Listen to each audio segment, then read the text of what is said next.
Welcome back to Aviation India, where we explore the fascinating, surprising, and sometimes heartbreaking stories behind the aircraft that have shaped aviation history. Today's topic?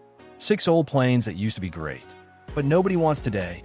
These were once shining stars of the skies, loved by owners and admired on the ramps. They offered speed, comfort, or reliability at a price that made sense.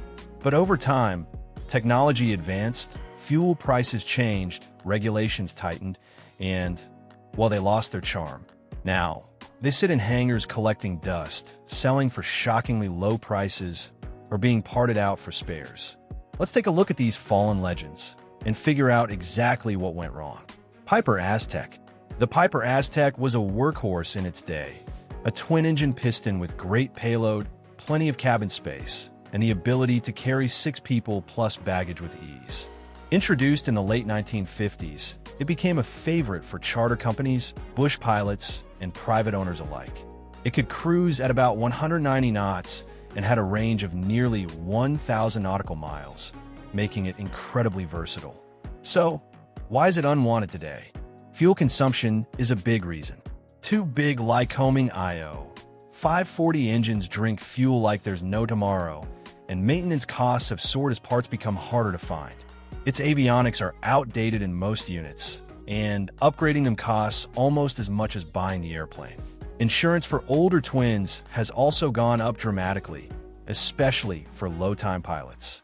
In the current market, many buyers look for modern single-engine aircraft that offer similar payload at half the running cost. What was once a reliable hauler is now seen as a financial headache, even though it's still a great flyer for those who can afford it. Beachcraft Duchess. The Beechcraft built the Duchess as a sleek, trainer-friendly light twin in the late 1970s. With counter-rotating props, forgiving handling, and a stylish Beechcraft interior, it became popular in flight schools and with private owners looking for their first twin. Cruising at around 155 knots with a 780 nautical mile range, it was never the fastest, but it was easy to fly and maintain in its prime. The problem today? Speed and cost just don't match. For the fuel burn of a twin, you're getting the cruise of a fast single, and parts for older Beechcraft models are getting pricier each year. Many flight schools moved on to more modern trainers, and private buyers prefer something faster or more efficient. As a result, many Duchesses are sitting unsold for months, even at bargain prices.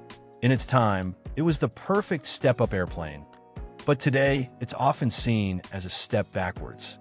Cessna 310.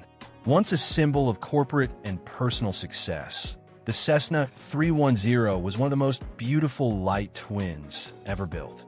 Those elegant tip tanks and sleek lines made it an icon of 1960s and 70s general aviation. With cruising speeds over 200 knots and a useful load of around 1,500 pounds, it could cover serious distances quickly. But here's the thing. Complex systems, aging airframes, and rising maintenance costs have scared away many potential buyers. The turbocharged models, in particular, require meticulous upkeep, and engine overhauls are expensive. Add to that the fact that modern turboprops and even some singles can match its performance with better fuel economy, and you see why interest has faded. It's still a dream to fly, but a nightmare to keep in perfect condition unless you have deep pockets. Piper Navajo. The Navajo was designed for serious business travel and commuter service. With seating for up to 8 twin Lycoming turbocharged engines and a cruise speed around 220 knots, it was a real powerhouse in the 1970s and 80s. Operators loved its balance of comfort and utility, and it was a common sight in regional charter fleets. Today, the story is different. The turbo systems are complex and costly to maintain, parts are harder to source, and fuel burn is simply too high for most private owners. Insurance costs and new airworthiness directives have also scared away buyers. For small charter companies, newer turboprops like the King Air or even modern singles like the Pilatus PC-12 have completely replaced it. Once the king of regional transport, the Navajo is now struggling to find a place in the modern market. Gruming Gulfstream I. Before the famous Gulfstream jets, The GI was a turboprop luxury aircraft that impressed business leaders and celebrities alike. Introduced in the late 1950s, it had a range of over 2,000 nautical miles and could cruise at around 300 knots, remarkable for its time. But the GS Rolls-Royce Dart engines are extremely expensive to overhaul, and its systems are outdated compared to modern corporate aircraft.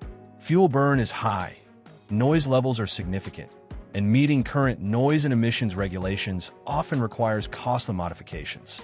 Adding to the challenge, few mechanics today are trained on these engines, meaning maintenance slots are limited and expensive. Even finding original interior fittings or cabin parts can turn into a months-long search. While it remains a head-turner on any ramp, owning one today is more about passion than practicality. And let's not forget hangar space. Its size means higher storage costs compared to smaller turboprops. Insurance premiums can also be surprisingly high for a model this old, especially if flown infrequently. In short, it's a beautiful reminder of aviation history, but an impractical choice for most modern operators. Rockwell Commander 685, a large piston twin with pressurization, the Commander 685 was built for speed and comfort. It could carry 6 to 8 people, cruise at around 240 knots, and fly in comfort above the weather. In its era, it was a premium choice for business travel. The downside today is the combination of old piston technology with high operating costs. Pressurized piston twins require constant maintenance to keep systems airworthy, and fuel burn is often close to turboprop territory without the same resale value. On top of that, corrosion issues in older airframes and the scarcity of factory support make ownership a constant battle. Many examples on the market today have been sitting idle for years, needing extensive refurbishment before they can fly again. Unless purchased for restoration by an enthusiast, they're more likely to remain grounded than soar. To make things worse, the resale market for this aircraft is extremely thin, meaning it can sit for months or even years without a buyer. Avionics upgrades to bring it to modern IFR standards can cost more than the airplane's market value. In the end, it's a plane that shines in brochures from the past, but struggles to justify itself today. These 6 planes remind us that in aviation, greatness has an expiration date. What once ruled the skies can be grounded not because of poor design, but because the economics and demands of flying have changed. They're still capable, still beautiful in their own way, but in today's market, they're simply not what most pilots are looking for. If you enjoyed this deep dive into aviation history, hit that like button. It really helps keep aviation India flying.